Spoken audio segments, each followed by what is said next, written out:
So whenever my mind conceives an idea, the instinct to write it down arises almost immediately because of the obvious fear that I might forget it later. And yet what baffles me most is that my ancestors, who for example composed the Rig Veda, don't seem to share this instinct with me. They composed what still remains a canonical text of Hinduism without ever feeling the need to write anything down. The Rig Veda was composed 3500 years ago, and the earliest manuscript of the same dates to about 3rd century BCE, which is roughly 1000 years after it was first composed. All this while, the hymns of the Vedas were transmitted only orally from generation to generation, and yet have remarkably gone down without suffering any distortions. One could argue that the rules for writing Smritis prohibit the writing of the Vedas. But then if you consider any other work of ancient India, you will still find the existence of a strictly oral culture. Take for example the Mahabharata. Archaeological evidence is now hinting to us that a battle at Kurukshetra took place at around 1500 BCE. And yet the Mahabharata, the epic, which has 1 lakh shlokas, reached its final form only when the Guptas started to rule India. Until then, across the entire subcontinent, the epic was being told and retold, and also simultaneously being developed orally through the system of folklore. So then why this emphasis on orality? There are 2 ways in which you can approach the answer to the question. The first approach is to inquire whether the element of sound was given a cardinal place in the process of learning. And the answer is yes. You can easily observe this if you live in India. Any ritual in India, especially in the Hindu society, starts with a prayer.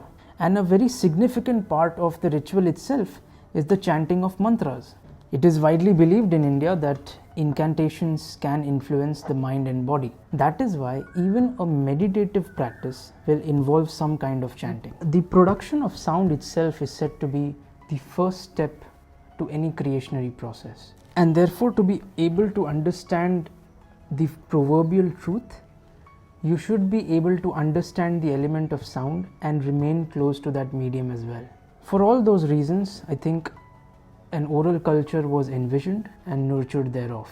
The second approach to answering the question is to inquire whether there was an absence of a writing form, which is why a thinking civilization like ours had to rely on an oral form of learning, an oral form of transmission of knowledge, and had no other option available. Is it the case? Here the answer is a no. Because we know that much before the composition of the Vedas, when the cities of Harappan civilization flourished, along with them flourished their script, the Indus script, which they use widely for matters of communications and record keeping and documentation. However, once the cities of the Indus Valley are abandoned for all time to come, the script goes into disappearance, unfortunately. This is strange because the Harappans, as we know, were not exterminated by an external race. They actually repopulated other parts of the country, possibly in all directions. But why did they fail to carry their own script is something that I do not know. Next script to come onto the stage is the Brahmi script. But consider this. The gap between the emergence of this new script and the disappearance of the Indus script is about 1400 to 1500 years. So did India remain devoid of a script during the intervening years? I am not inclined to believe that. I think a parallel system of writing may have existed. The fact that eminent universities of the day like Takshashila and Nalanda were reduced to ashes by foreign invaders does not make it an implausible theory. Maybe whatever had remained of the Indus script was also lost because of the activities of these marauding invaders. So then if I claim that a writing system had existed all along, then why does the need for an oral culture arise? This brings me to the aspect relating to the methods of preserving knowledge at a time when there were neither backup drives nor cloud storage is available to preserve anything. At such a time, what did our ancestors do to preserve knowledge? And I think two systems were thought of. First, spread the body of knowledge far and beyond the natural and political boundaries of your land, which is what most civilizations did back then. The second system is commit the knowledge to memory, and this is what India probably exclusively did. But we'll come to the commit to memory part later. Let's talk spreading the knowledge. In the event of a raid on your land, if you have, prior to the invasion, sent off your learnings and knowledge to a distant land, then that acts as a sort of insurance to the body of knowledge that you have. Methods of spreading out the knowledge may vary from place to place, culture to culture, but the underlying insecurity with regards to the survival of the endemic epistemology is the reason why the Arabs tried to spread Islam everywhere else, is the reason why Alexander tried to conquer the world, is the reason why Ashok sent his sons to Ceylon to spread the message of Gautam Buddha, and is the same reason why the Hindus spread to Southeast Asia to establish their own colonies. The famous Chinese traveler Fa Hien did not randomly choose to come to India. He was persuaded by a not so famous Indian scholar Kumar Jiva to travel to India so as to understand the country better.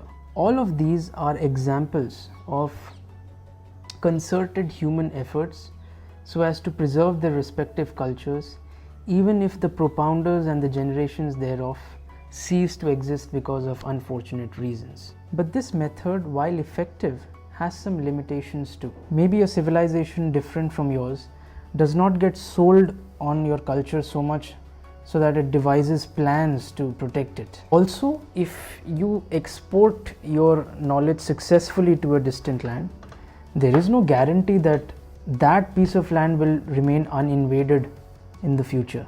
If such a thing happens, this insurance policy stops working too.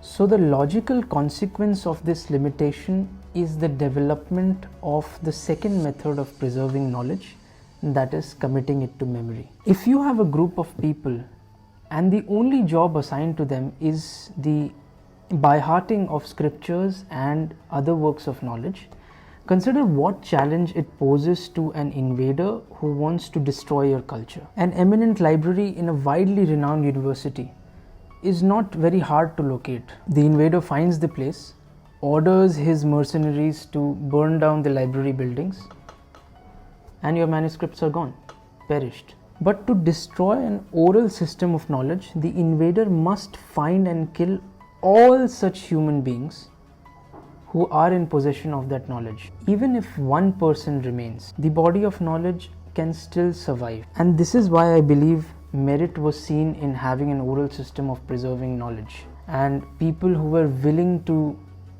engage themselves in memorizing the body of knowledge were given importance in the society. You can see traces of this even in today's India. If you have been through an Indian school, you may have noticed that the student who has a special ability to rote learn stuff and recite things word for word enjoys a special status among peers as well as the teachers. Although it is not useful now, but back then it was crucial. It is due to this oral culture that so much of our folklore stood the test of great passages of time. This is the genius of the oral system of knowledge that perhaps India exclusively developed to preserve its knowledge.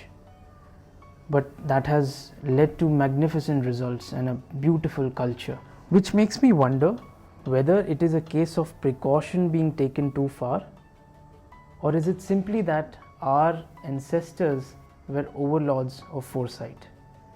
I will leave that to you to answer in the comments. Namaskar. इतिहास सिर्फ कागज पर नहीं लिखा जाता अलाउद्दीन, जिसे तू जला देगा।